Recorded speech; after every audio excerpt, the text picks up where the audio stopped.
Race relations are at a very strained place in our country. Probably the most strained they've been since the 1960s. How do we talk about race and diversity in this polarized climate? This is our attempt. We spoke with students and lifelong Hazelwood residents. We talked to local businesses and clergy. We spoke with victims of the justice system, and we spoke with people who are part of the justice system. We even sat down and talked amongst ourselves. We had one simple question that we started with. Are race relations worse or better, and why do you think that way? Through the following conversations, it is our hope that you will begin to have similar conversations with the people you encounter in your daily life. And maybe our different experiences can enrich our shared experiences.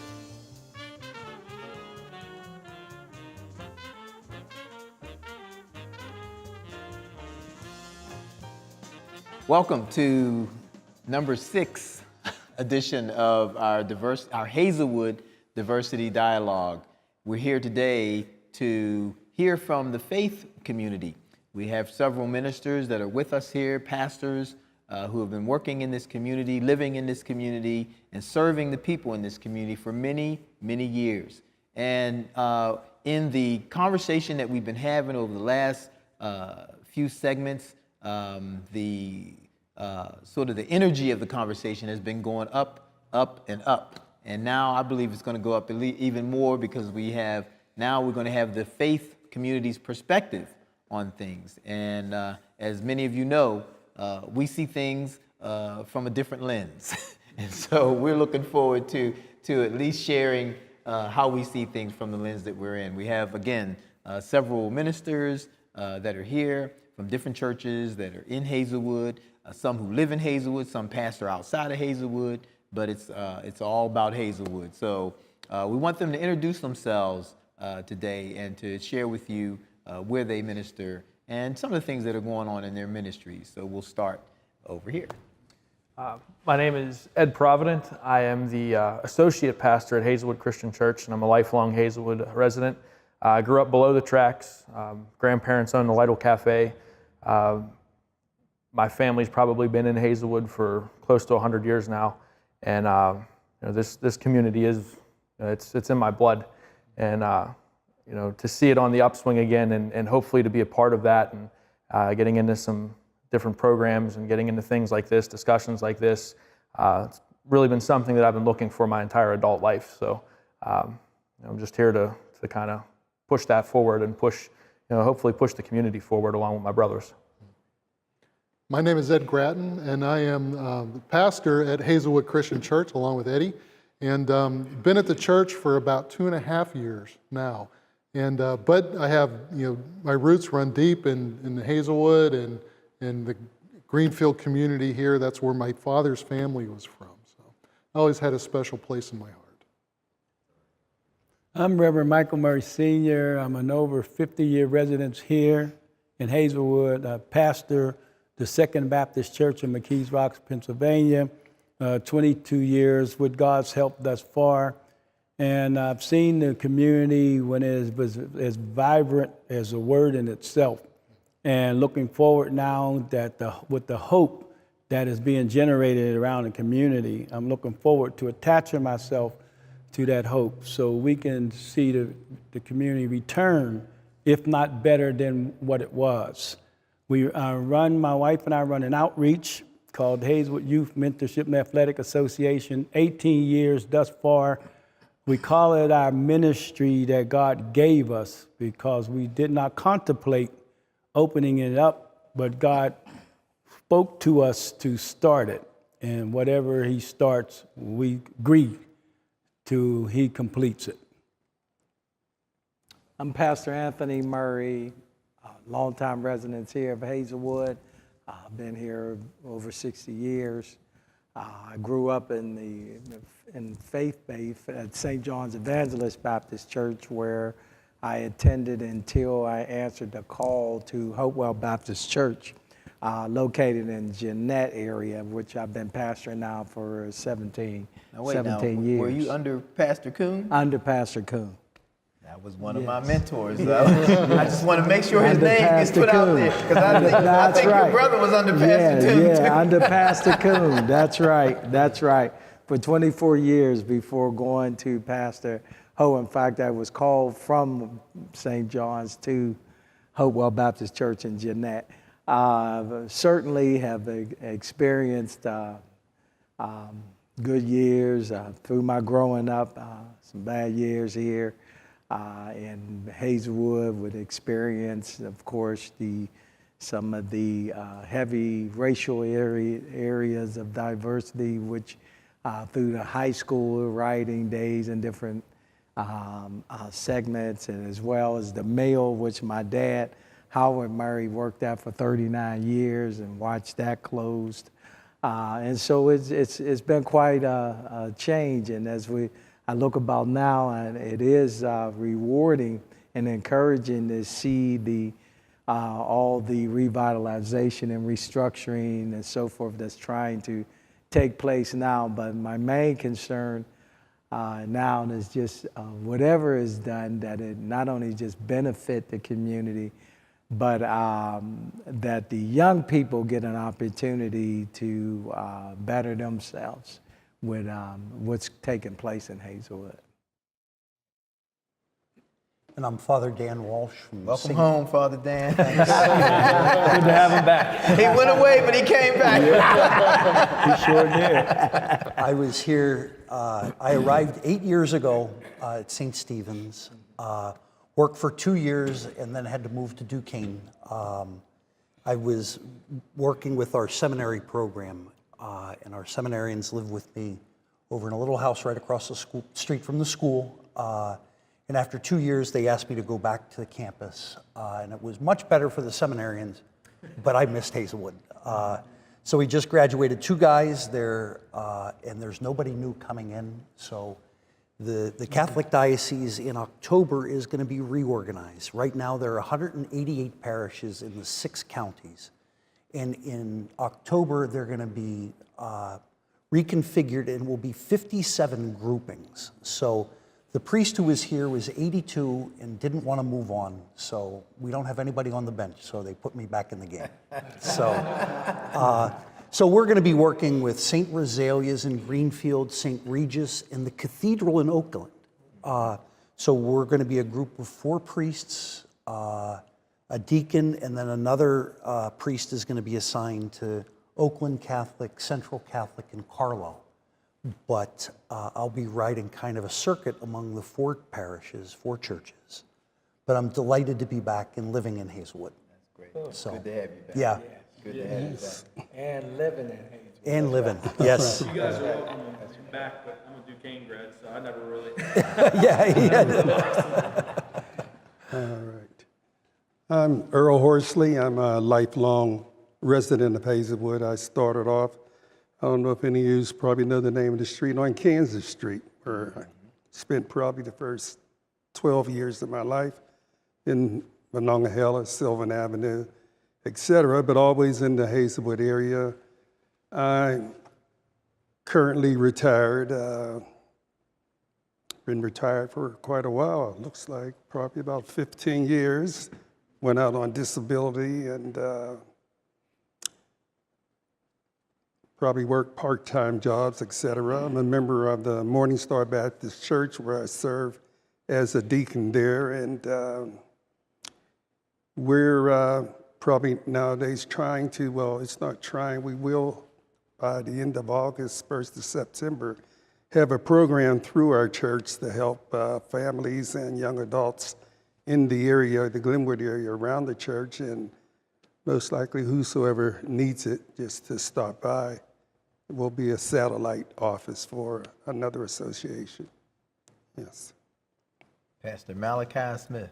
Yes, is my pastor. You know, I have some vivid memories of being over at Morning Star, especially when there's funerals. Okay. And you know, Morning Star is not a real big building. No. But when people come to the funerals, it packs it in, man. Yes. I mean, and it's not like people leave. People don't leave. They're right there. Yes. But you know, I see that as something that's characteristic of Hazelwood.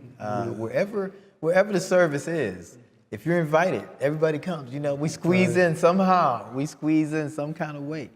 Well, it's certainly an honor to have all of you here around this table to have this very vital discussion about diversity in our community, but also diversity in our country, and not just diversity, but what's the temperature right now? You know, what are we looking at right now? We have a climate right now where you have we're seeing things that we've never seen before as a result of technology. You know, we see things that people have taken pictures of with their cell phones or their cell phone cameras, and we all are left to contemplate that.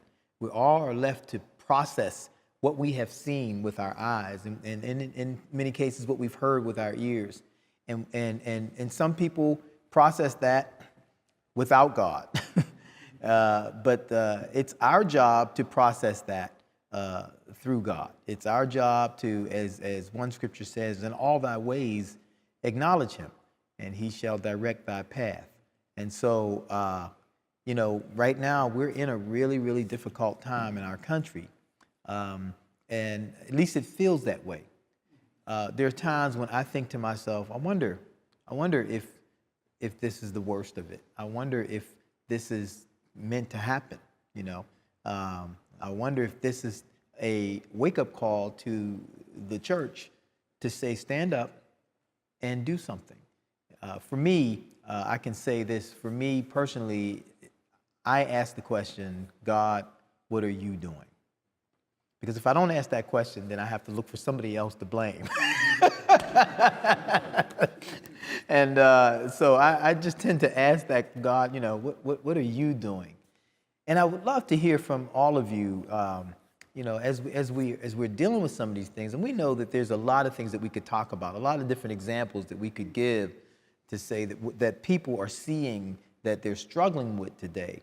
But I think one of our jobs is to figure out how we can bring people together, how we can unify human beings, you know.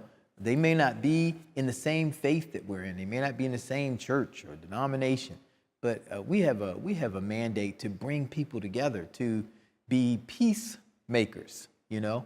And so I would love to hear from you all some of the things that you may be doing to see where the common ground is, and to what have you seen to be that common ground, and or if you haven't seen that yet, what do you speculate could be that common ground that we can bring people to, so that we can at least get people talking to each other, and not just talking to each other, but building relationships. Because we know the difference between this group of ministers that's sitting at this table right now and maybe another group of ministers that have never sat at a table before is that we have a relationship. We have a relationship. So we're pretty much connected and committed to each other, you know? So anybody can start. Whoever would like to start, just what is that common ground that we should be looking for? Well, I believe it's taking it's going to take, or it's taking a reaching out. You know, as we look at it now, and all of us from the faith walk, whether whichever side of the faith walk we're on, whether with our ministries, we see the doors are open, but the people are not coming in. And this is the era where I recall Jesus speaking about going out into the highways and the hedges and compelling people to come in. I think if there's ever a time in the faith world, it's probably easier now because of what people are experiencing on a worldwide venue. You see now that it's not a, can I turn to the government? Can I turn even to my family? My family's struggling, so how can I turn to my family, and my family's struggling? So there's just so many areas that people not just searching now, because, you know, I always look at it in a metaphor. They're searching, but if they think they found it, they're not engaging. But now they're searching to engage. And I think it's one of the best times in the world of faith, us as faith walkers. And I don't believe we have to create much of anything. I believe that the consistency that we lived out, and we live out in the relationship of people, especially from a diverse perspective, if we have opened our arms to the diverse groups, haven't put a tag on anyone, haven't itemized anyone, people remember that. They remember that. And to me, that's why they gravitate. They see a barrier that's not there anymore. Not just only Black lives matter, only white lives matter, only this culture matter, only that culture matter. I think the most powerful way of engaging and extending that heart of love to people is to make sure that barrier is not there. And when they see it's not there, they take the chance and they investigate. Can there be a relationship established? And it's not always by Bible, but Christ didn't do it all by Bible. He was the living Word of God, but fed them when they were hungry. That drew an interest. Love the unloving, that drew an interest. So I said all that to say, when we categorize the different ways that people will engage and build in the relationship, we can't do it in the box anymore. We have to go to where they are, invite them where we are, and then engage in a non-biased way. I think one of the things that I've seen is throughout, if you look at American history, throughout history, unfortunately, the church has been one of the most segregated things, one of the most segregated entities. And I think right now in this culture, I think that the people who truly are seeking Christ, the people who really are looking to do things the way He wants us to, I think we're starting to recognize that. And so those barriers that you're talking about, that's how they're going to come down, because we see it now. And we see that this has been a problem. This has been something that's been going on before me, before all of us, everyone at this table. So how do we fix that? And so we start with conversations like this. And the other thing is, I think that, and this is something that as a football coach and as somebody who's worked with the community, that I really try to hammer home to young men, is that you cannot be afraid of love. Because what's going to break those barriers down is loving each other. When we love our enemies, when we love our neighbors, when we love those and pray for those who persecute us, when we find a way to look past all of that and love each other, and it sounds simple and it sounds kind of like, almost like too fluffy to be real, but when we figure out what that means, then that's when we're going to start making progress. And when we look at Jesus' life, when we look at how He operated, you brought it up, He did things that met felt needs first to kind of prove that He was trustworthy and to prove that He did love these people that He was around. And I think that that's what the church needs to get back to. We need to get back to serving the community. We need to get back to feeding the hungry, clothing the poor, providing for the homeless. We need to get back to those things to prove to the community that the faith community is worth trusting. Because if we don't do those things and we just keep our doors open, they're never going to walk in. So. Well, that's interesting, because that's a common place. If I'm thirsty and you give me water, anybody who's thirsty would want some water, or if I'm hungry and you give me food, or if I'm naked and you give me clothes, one of those kinds. Or if I'm sick and you come visit me in the hospital, or if I'm in prison, you come visit me in prison, all those kinds of, which is the Great Commission. In our eyes, that's the Great Commission. But those are common grounds. Those are common grounds. We may not be able to heal the blinded eye. Maybe not, We may not be able to pick somebody up who's lame and say, walk again, but we can certainly visit you in the hospital. We can visit you in the prison. We can work with you to try to get a job and get better education, or try to own a home. All those kinds of things that are felt needs, right. that are common felt needs among human beings, So I think that it's a great point that you brought out. I think too, I think one of the foundational principles to building relationships, with people is, first of all, it starts one-on-one. If we see, a person, then reach out to them. And secondly, I think it's so important to be transparent to the person who maybe has no connection with anything of faith. Automatically people's guards are up because of the failures, of the ones who have come before us. But I think one of the great ways to start, at least to break those presuppositions down, is to simply be authentic with people.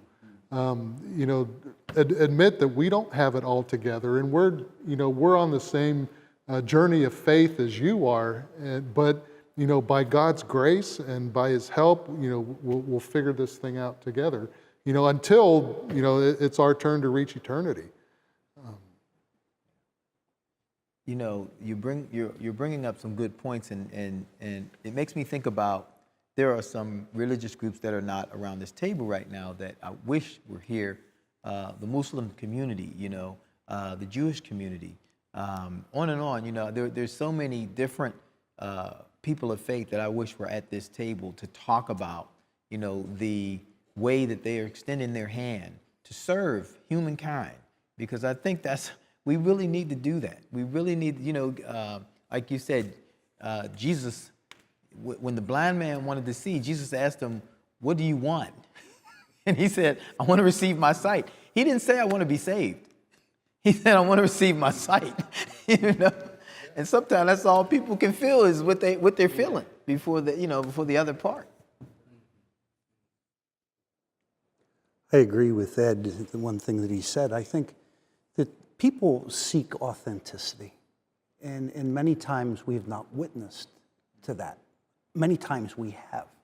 But I think that, we're in a generation and a time, it's prove it to me. We live in a time of sound bites, and, you choose your side and you defend it. You attack other people. The civil dialogue doesn't exist. I think the political system is tribal.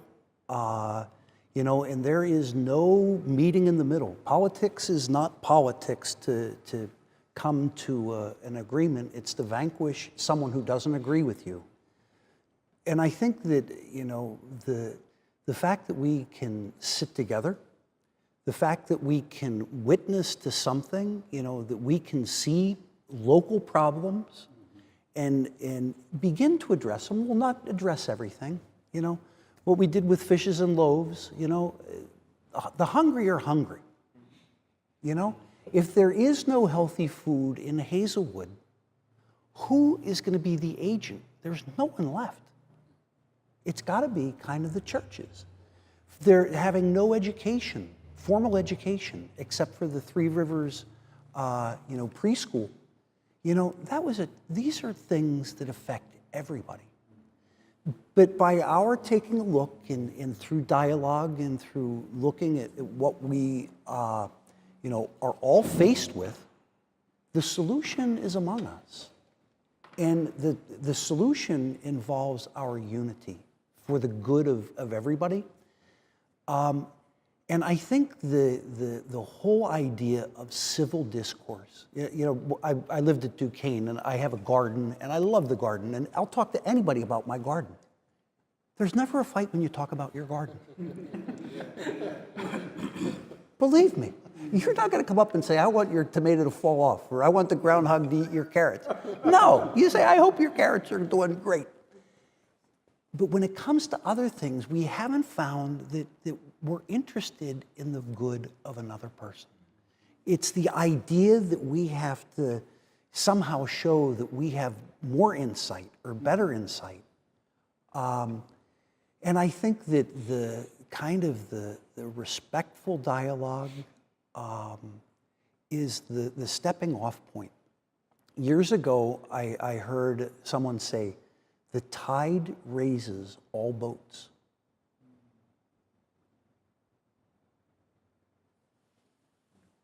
Who wouldn't want everyone in Hazelwood to prosper? For everyone to have good jobs, access to health care, access to good, healthy food, a safe neighborhood where you can be friends with the folks on your neighborhood or on your street and, who go to different churches. I think that to witness to something that is greater than ourselves, authentically because we want the good, we want people to have access to whatever they need for a happy and healthy life. And I don't know that I think that we're making strides and making efforts, but there's a lot of people who are, kind of the show me. Show me first, then the work's cut out for us. Yeah, I think this is a very much a show me generation, as well as it's a instant, how fast can you show me? is the other question. Because because everything happens so fast. If you're not doing it, then they're picking up that cell phone or going on the computer, and we're clicking it down. Click down our answers to everything that we want, and thankfully, we are not going to be able to click this one down. This one we have to walk out.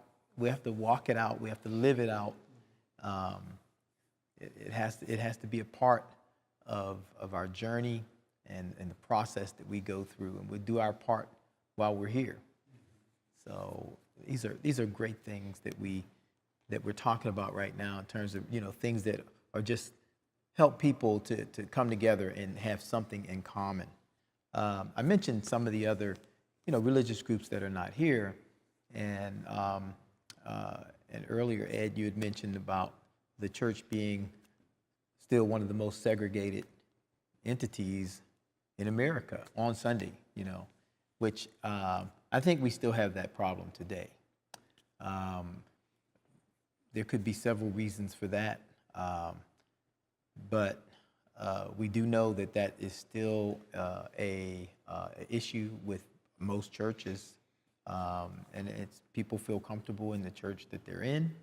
And maybe they grew up in those churches, maybe the whole family went to those churches. There's a history. There's all kinds of reasons why people pick a church. It seems like today you have, if you've ever been to a strip mall, you can go to a strip mall and just pick the store you want to go to. It's like the church is like that. You just go to the strip mall church and you say, well, I don't want that one. I'll go to that one. I don't want the big church. I want the small church. I don't want the small church. I want the big church, medium church. And I guess the question is, why are people choosing the way they're choosing? And in some cases, as you said, Reverend Murray, why are they not choosing at all? Why are they not choosing at all? And without necessarily trying to, point the blame at anybody, we're living in a time where I agree that a lot of people are choosing not to go to a church.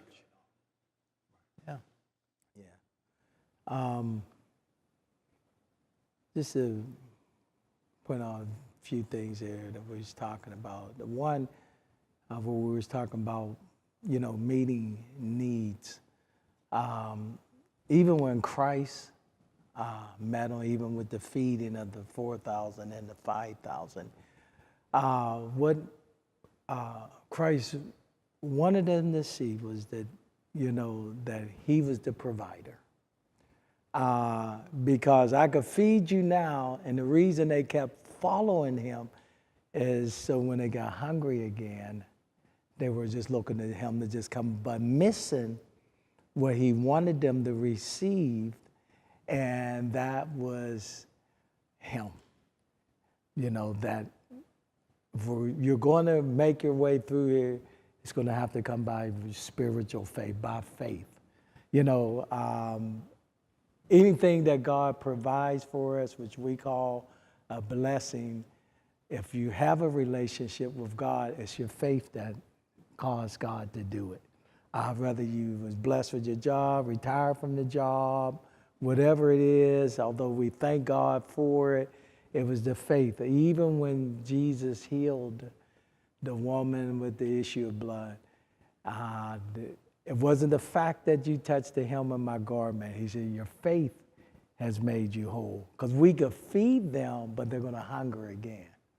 And we're doing, that is what we require. We are supposed to do, to draw them.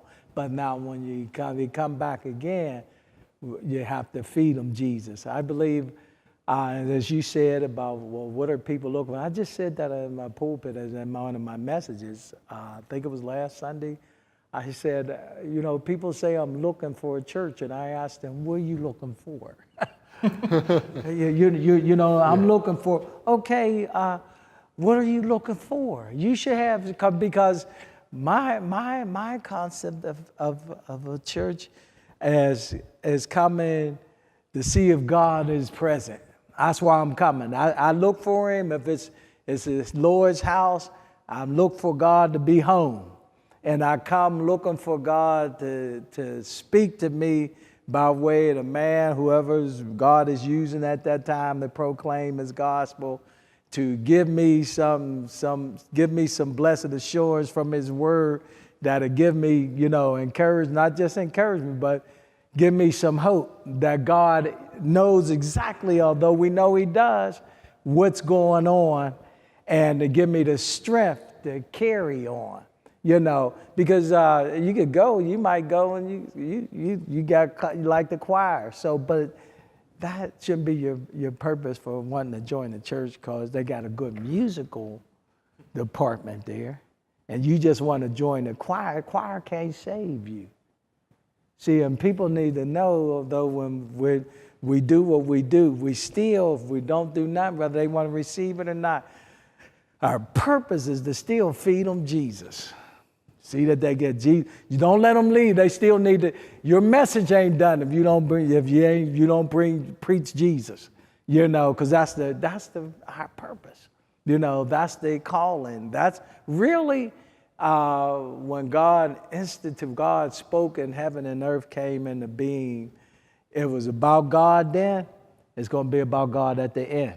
Regardless of what we consume while we're here, we can't take any of it with us. And that's the same as any sheep that God allow us to pastor. Those are God's sheep. We can't say we did anything. You have some of these large, I got to tell you, you don't have anything. Them was God's people. All we're supposed to do is feed them. And he said, if he told Peter, you love me? He said, well, feed my sheep. And that's what God, we have to keep that mind concept of what God has called us to do and is using us for, and be sure that we do that. And then God will do everything else. A lot of people ain't coming now and out, and I'll mention that. It's because of some of the sheep that we have, they can't distinguish the behavior from them going to church and how they see them still live. So they said, well, what's the sense of me going? So a lot of times, some, because of our behavior that they see, would say, and they don't see any difference. And so where's God at if there's been no change in you? See, they look for, believe me, they look for change, and they look for the God to be in us, because we're going to walk around the Bible in our hand, but they're watching our life all the time, And then I also always say, and let it open up with someone else, is we can't do anything with the fact that Scripture is being filled every day, and we can't do nothing about that. And that's how a lot of times the Spirit brings me around and say, you know what? I know you would love to be able to do something with it, or you would love for you not to be in this area of Scripture in your life right now that you're fulfilling right now, as uncomfortable as it is, but I can't get out of it. It is written. You feel me? And so, and a lot of times as I watch the cultures too, I said, well, Lord, as you said, when I talk to him, I said, well, are we fulfilling this Scripture right now where we're dealing with a generation that knew not God? So that's why they ain't coming and worshiping you, like they should. Because I grew up Everybody, Sunday morning came, you couldn't go out and play if you didn't go to church. You know, and then everybody went. You know, I watched generation come along, mom, dad, kids went. Then the generation came along, the wife went, the husband didn't go.